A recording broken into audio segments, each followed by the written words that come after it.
husband is? No idea, not a clue. He could be anywhere.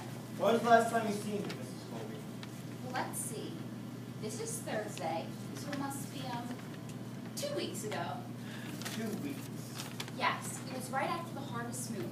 Because I remember saying to him, "Look, Clyde, it's the harvest moon." And he didn't answer. I was a little miffed at the time. Now I realize he wasn't even here. Which goes to show you should never jump to conclusions. So, Mr. Colby has been missing for 2 weeks and you never report this back to the police? Heavens no. My husband is a very private person. I wouldn't want the police intruding on his personal life. Would you like some coffee, detective? No, thank you. Now, Mrs. Colby, you don't seem especially concerned about your husband's disappearance. Well, of course I'm concerned, but I'm a worrier by nature, so I don't give that much weight. I see. Besides, this is hardly unusual for Clyde. He's a whimsical fellow and possessed of strong, idiosyncratic urges that often defy description. He once walked out on us in the middle of Christmas dinner and called us 3 days later from British Columbia. He was trying to join up with the Mounties. We had a good laugh about that, you can imagine. Mrs. Colby, we have reason to suspect that the circumstances here are a little more serious than that. I hope so. We've spoken to your neighbors, and they report there was a disturbance here at the house on the night that your husband disappeared. Really? Here? How funny. Yes, they said there was There was a lot of shouting and arguing. profane language and animal noises. Animal noises? How interesting. Would you like some apple juice, detective? No, thank you. Now, did you and your husband have any sort of disagreement that evening?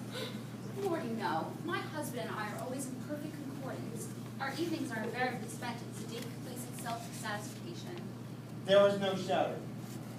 Oh, the shouting. I can explain that. You see, Clyde is getting a bit hard of hearing, so I might have raised my voice a tad, asking what topping he wants on his ice cream. There was an overheard statement, and I'm quoting here. "Fat cow, I'll show you who's a fat cow."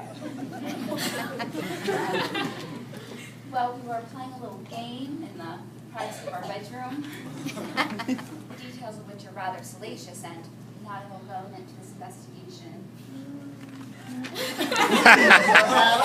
Not. But the words in question were spoken in the living room. We were moving around. It was spirited fun. The neighbors reported screaming, lights going on and off. Some sort of violent struggle with the Venetian blinds. That was Clyde. He was pretending to be a pirate.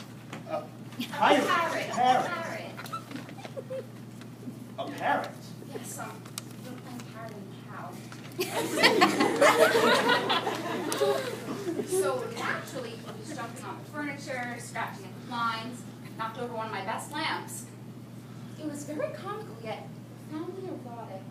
I see. Would you like a muffin, detective? No, thank you.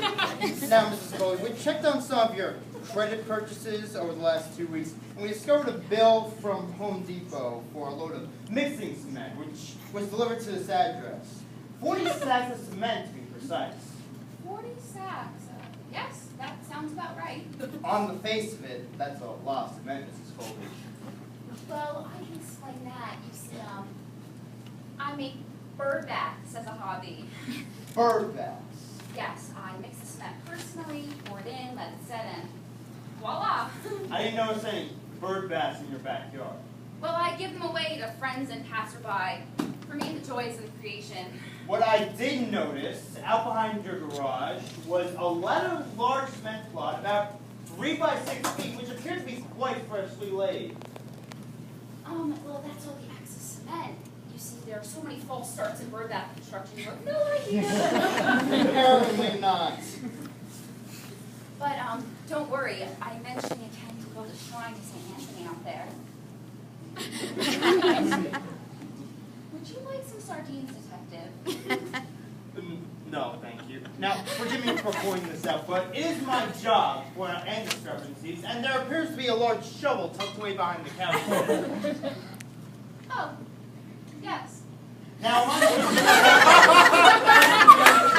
a heavy gardening tool?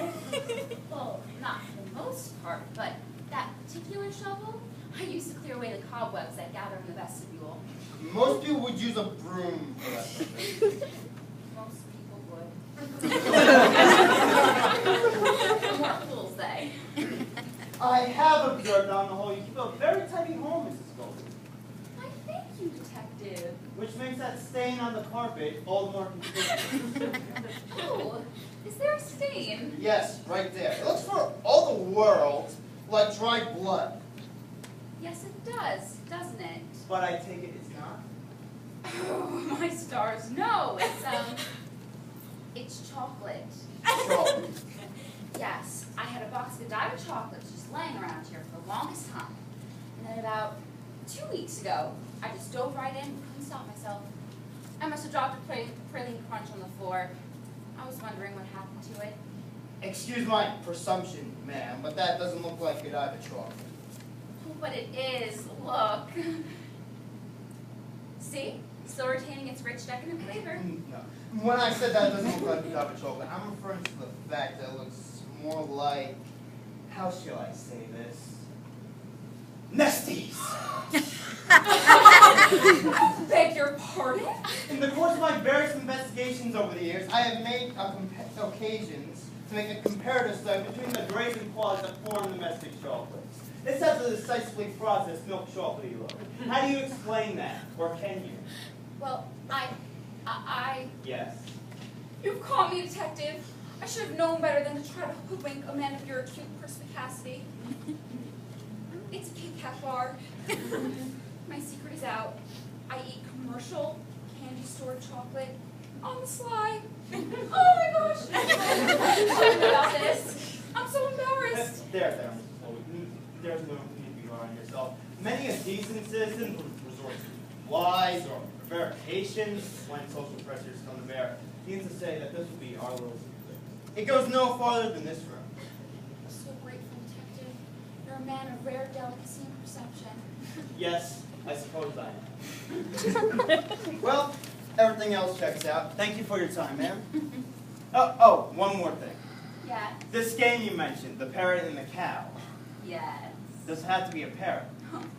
Why, no. The species is flexible as long as the usual rules obtain. It could be a snake or a duck or what you will. I see. Well, we'll keep in touch.